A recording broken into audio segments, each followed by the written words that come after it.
The Nirala team में आप सभी का स्वागत है दोस्तों। मैं राशिद निराला हाजिर हो चुका हूं एक और वीडियो के साथ। आज दोस्तों काफी दिनों के बाद आपसे इस तरह से संवाद कर रहा हूं और उसका भी एक मुख्य कारण है दोस्तों। उसका कारण ये है कि पहले तो आप ये सब सुनिए।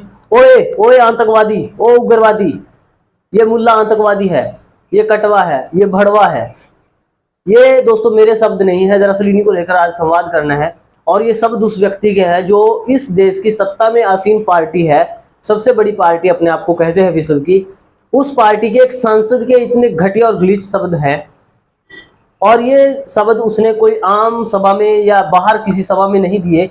ये बयान उन्होंने, ये जो शब्द हैं उनके, ये भरी संसद के अंदर अपने वक्तव्य रखते हुए दिए हैं। और वो भी चंद्रयान, जब देश चंद्रयान 3 की सफलता की एक खुशी मना रहा है, उस वक्त ये घटिया भाषणबाजी संसद के अंदर चल रही है। दरअसल मामला ये था दोस्तों कि बीजेपी के सांसद रमेश बधूड़ी चंद्रयान पर अपना वक्तव्य रख रहे थे लोकसभा में।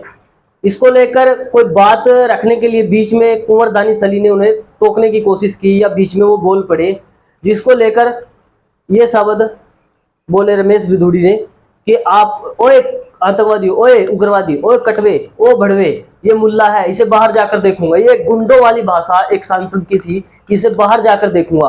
आतंकवादी का थप्पा उसे दिया जा रहा है जो बीच में कुछ बोलना चाहता था, और मारने की धमकी या बाहर देख लेने की धमकी वो सांसद महोदय खुद दे रहे थे। ये उस संसद की बात है दोस्तों जिसे देश का सबसे बड़ा मंदिर कहा जाता है, जहां पर इस लोकतंत्र को एक तरह से सजाने का काम किया जाता है, निहारने का काम किया जाता है, जहां पर देश की जनता इन लोगों को चुनकर भेजती है कि ये हमारा प्रतिनिधित्व करते हैं। लेकिन ये इस तरह से प्रतिनिधित्व करते हैं कि एक दूसरे को संसद के अंदर ही गाली गलौज करते हैं, देश को शर्मनाक स्थिति में लाकर खड़ा कर देते हैं। क्योंकि दोस्तों आज डिजिटल दौर है, सारी दुनिया में बात पहुंचती है कि किस तरह से एक देश, भारत देश जो अपने आप को लोकतंत्र की जननी कहता है, उस देश के अंदर किस तरह से लड़ रहे हैं आपस में ये सांसद। और लड़ कौन रहा है दोस्तों? जो अपने आप को सबसे बड़ी पार्टी बताते हैं उसका एक सांसद। और इसमें शर्मनाक और बात हो जाती है दोस्तों जब उसके सीनियर सांसद पीछे बैठकर तालियां बजाते हैं उसकी बात पर और मुस्कुराते हैं। जी हाँ, डॉक्टर हर्षवर्धन सिंह, जिसे आप जानते होंगे कि पूर्व स्वास्थ्य मंत्री हैं, वो इस बात को लेकर मुस्कुरा रहे हैं कि रमेश बधूड़ी बहुत अच्छे शब्दों का प्रयोग संसद में कर रहे हैं। और उसके अलावा दोस्तों एक पूर्व कानून मंत्री जो साथ में बैठकर, पीछे बैठकर तालियां का इस्तेमाल कर रहा है रमेश बधूड़ी के उस वक्तव्य के ऊपर, उन अपशब्दों के ऊपर। तो ये कितना शर्मनाक है दोस्तों कि देश के इतनी बड़ी पार्टी के लोग, इतनी बड़ी पार्टी के नेता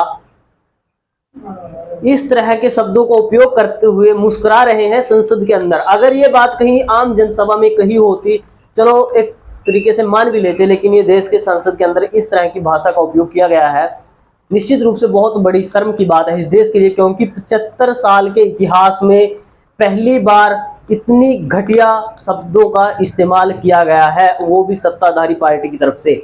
और देश के प्रधानमंत्री जो दिल से माफ करते हैं, वो अभी तक दिल से माफ नहीं कर पाए। और इसके बाद जब इसको लेकर विपक्ष ने ट्वीट किया, विपक्ष की जो शिवसेना की सांसद है, राज्यसभा सांसद प्रियंका चतुर्वेदी, उन्होंने जब इस भाषण का जो एक हिस्सा काटकर शेयर किया ट्विटर पे, तब राजनाथ सिंह जो रक्षा मंत्री है, उनका खेद जताने का एक ट्वीट सामने आया जिसमें वो खेद जताते नजर आए। सिर्फ खेद जताने से ही उनका काम हो जाता है और वो इससे अपना बरी हो जाते हैं। लेकिन दूसरी तरफ किस तरह से भेदभाव किया जाता है, इसका नमूना आपने पिछले दिनों देखा कि देश की दूसरे नंबर की जो पार्टी है कांग्रेस पार्टी, उसके जो सबसे बड़े नेता कह सकते हैं राहुल गांधी, जब उन्होंने एक आम जनसभा में ये शब्दों का प्रयोग किया कि सारे मोदी सरनेम वाले चोर क्यों होते हैं, इसको लेकर आपने देखा कि किस तरह से उनकी संसद सदस्यता बर्खास्त कर दी थी और उन्हें 2 साल की जेल की सजा भी सुना दी गई थी। ये आप सबने देखा। और वो संसद में उन्होंने ये बात नहीं कही थी, बल्कि एक आम जनसभा में भाषण के दौरान ये बात कही थी। इसको लेकर तो उन्हें सजा हो गई थी। दूसरी तरफ जब इतनी गलीज और घटिया मानसिकता वाले लोग संसद में बैठे हैं, जो इस तरह के शब्दों का कटवा, भड़वा, मुल्ला, आतंकवादी, इस तरह के शब्दों का इस्तेमाल करने वाले संसद के अंदर ये बातें करते हैं, उनके लिए केवल एक कारण बताओ नोटिस से ही काम चल जाता है। तो ये दोहरा रवैया इस देश के अंदर चल रहा है।